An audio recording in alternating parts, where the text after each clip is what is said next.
What's up, everybody? Thanks as always for supporting the show. It would mean a lot to me if you would take a second to scroll down and hit that subscribe button to the Hoops Tonight YouTube channel, and then follow me on social media on TikTok, Instagram, and Twitter so you guys don't miss any of our content over the course of this season. All right, let's talk some basketball. Now, I want to talk about the Lakers in a big picture sense, because one of the themes of today's show is going to have to do with regular season malaise. And you know, I think you can go too far in that direction when every game is like, oh, this team played hard or this team didn't play hard. And there are obviously basketball dynamics that take place, but we'd be foolish to pretend like that stuff doesn't matter, right? I mean, like, let's look at Sacramento Kings, for instance. The Sacramento Kings are a team that have had an impressive list of dominant wins this year against really good teams. But then they'll just get their ass kicked, once every 2 weeks. Like, just straight up get throttled by like 30 points, right? And so they're a team that, like, depending on the night, sometimes they come out, throw a hellacious punch, and sometimes they come out and they're unfocused and they're unserious, and they can lose, right? I mean, look at the Lakers. Let's just zoom in on the Lakers really quick. Lakers have given up 118 points per 100 possessions since winning the in-season tournament championship. That's awful. That's 21st in the league over that span. In that same span, the Clippers have been the best offense in the league at 124 points per 100 possessions, and the Thunder are fourth at 124 points per 100 possessions. I think they're like 0.6 of a point below the Clippers at this point.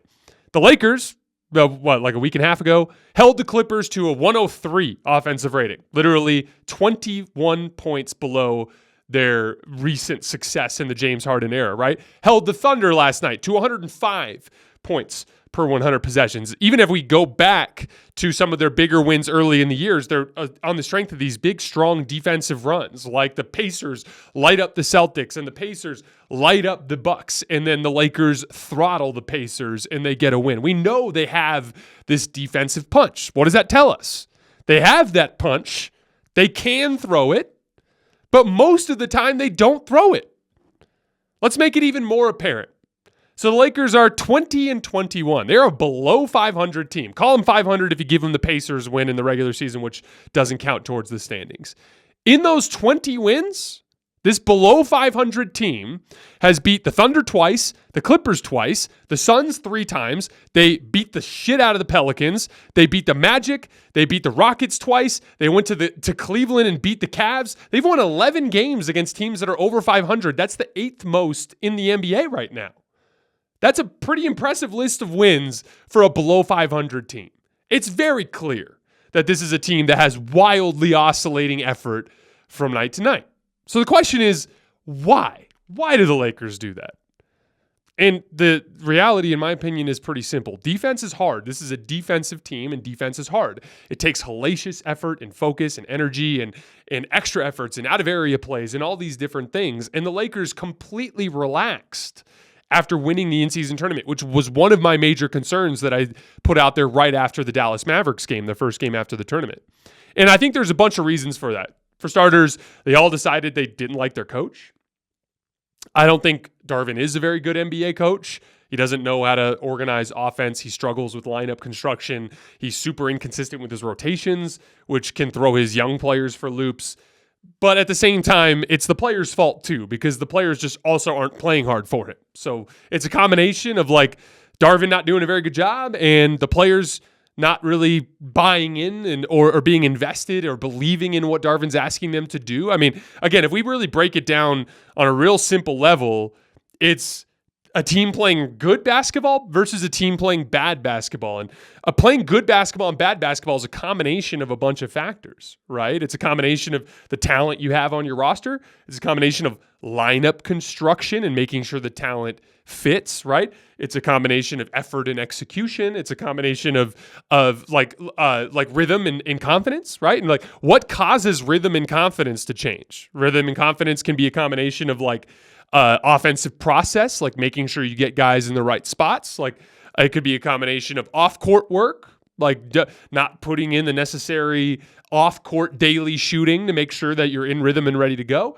It can be inconsistent rotation and a coach fucking with your minutes too much and how that can kind of mess with things. Like all these different things lead to playing good basketball and bad basketball. And I think another big factor that we don't really bring up enough here is LeBron's 39 years old, and he plays one of the most important positions in the NBA for any defense, which is that low man position. Because of as pull-up shooters have gotten better, the centers had to come further out from the basket, which has required that low man to be more active on the backside of the defense. And LeBron has played downright shitty defense since the in-season tournament. He's capable of doing it. He is choosing not to. Probably a combination of saving legs during the regular season, frustration at the situation with the roster, frustration at the situation with the coach, right? Because that's the other thing. There's an aura surrounding this team, knowing that someone's going to get traded, probably at least D'Angelo Russell, if not more. So, as a result of that, there's just a lot of shit going on that is leading the Lakers to playing bad basketball. Poor lineup construction, inconsistent rotations, bad offensive process, frustration with the coaching staff, and weirdness around the deadline, and a 39-year-old playing one of the most important defensive positions on the team. All of that is combining to them being a really inconsistent team since the in-season tournament, right? Another thing with LeBron being old too is just with the offense.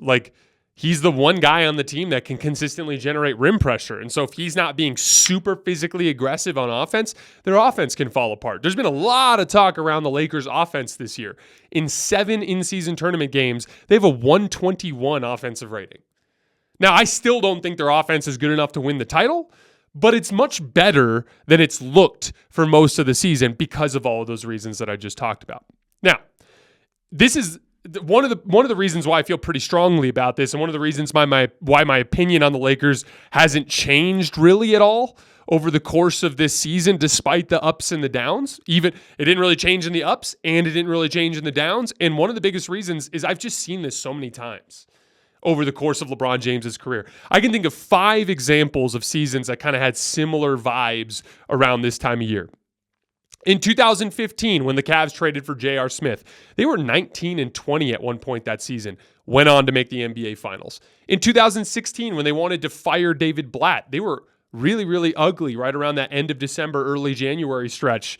Not as bad as some of these other teams, but they weren't playing very, very good basketball. They fire David Blatt, they go on a run to the NBA Finals, right? 2017, that team just knew that they could beat everybody in the Eastern Conference. So they didn't try for most of the regular season. In fact, they lost 14 of their final 25 games going into the playoffs, and then they swept everybody. If it wasn't for Avery Bradley making a game-winning shot in Cleveland, which they immediately followed up by going down to Boston and beating the shit out of them in Boston, they would have swept everybody. So that team knew. This has been a consistent trait in LeBron teams. They know, LeBron deep down knows that he doesn't need to necessarily live and die by every single win in the regular season, which is something that translates when he turns it on in the playoffs, right? We'll talk about this in a minute. I don't necessarily think that's the best way to go about things, but that is a thing that is definitely a characteristic of LeBron James-led teams over the years.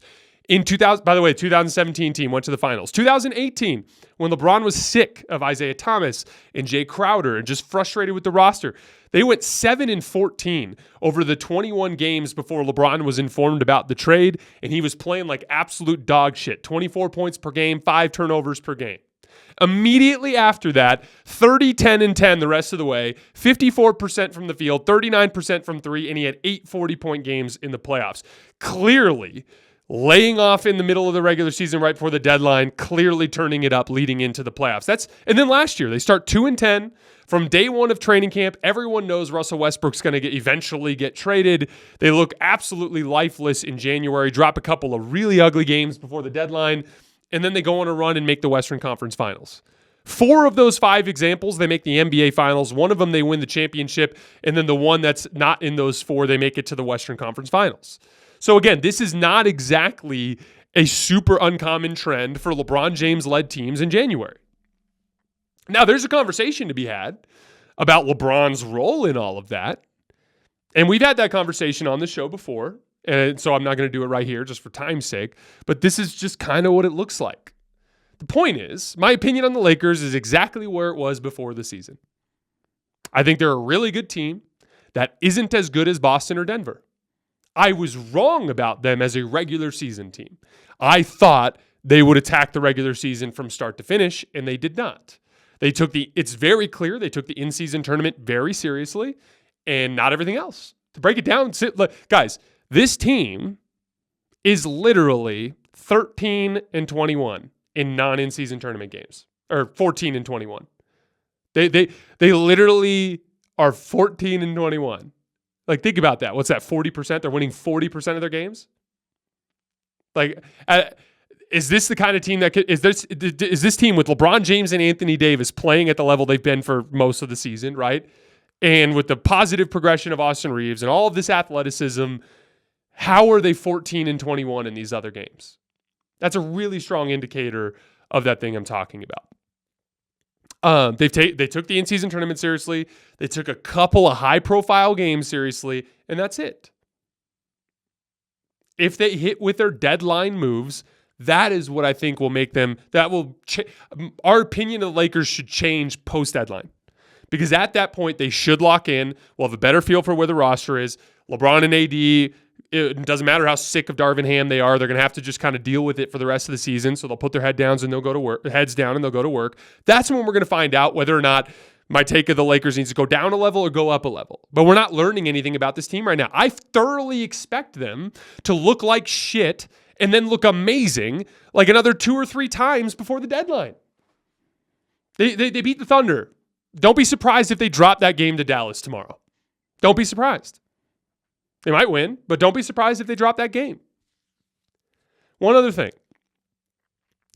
Because, again, I've seen a lot of people in the comments like, why is it that you use the effort excuse so much for the Lakers in particular? And the long and short of it is, it's just I'm referring specifically to my history rooting for LeBron James and my deep familiarity with this kind of phenomenon, right? That said, you're not wrong. And in my opinion, NBA history tells us that veteran teams with talent led by superstars win the title when they attack the regular season. Not when they bullshit, when they attack the regular season. There's been so much talk about the fatigue element of them going 18-8 post-deadline last year. I would argue them going 18-8 post-deadline last year is why they went to the playoffs and made it to the Western Conference Finals. They practiced playing really good basketball for a long time. There was a clip going around on Instagram today or last night of Dan Campbell. And it was in preseason, I believe. And I don't know what the background was, but it seemed as though players were complaining about doing too much contact practice. And Dan Campbell goes like, listen, like, I think about you guys every single day. I'm always worried about where your bodies are at, making sure you stay healthy. But we have to practice playing contact football. He's like, otherwise, it'll take 8 weeks for us to get used to hitting people. That kind of process is a similar belief I have about winning championships in the NBA. Yes, it is smarter on your bodies to chill more during the regular season. And even that's debatable, by the way. Even the NBA came out and was like, load management is not proven to decrease the risk of injuries. And I would argue playing not hard is actually a great way to get yourself hurt. But like at the end of the day, even if we accepted that as a reality, in my opinion, the benefits of building a championship identity, of building championship habits, making it habitual for you to focus and to give those extra efforts and to bring it on a nightly basis is the kind of thing that will help you down the line when you get into the postseason. I mean, even in the playoffs last year, do you remember the first 2 series? The Lakers literally played the same every single game of the series. They'd come out in game 1 with a hellacious effort and they'd win. Then they'd punt game 2. Then they'd come out in game 3 with a hellacious effort and they'd win big at home. Then in game 4, it'd be this crazy rock fight of a game. They'd pull it out. Then in game 5 on the road, they'd punt. And then they'd come home in game 6 with a hellacious effort and they'd win convincingly. That's literally how both the Grizzlies and Warriors series went.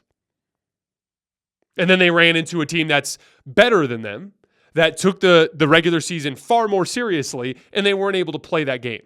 It worked against the young team. It worked against the other older veteran team that struggled in the regular season. And then it didn't work against the veteran team that attacked the regular season. So why am I saying all that? I won't think the Lakers have a real chance to win the title unless they have a similar stretch before the playoffs this year.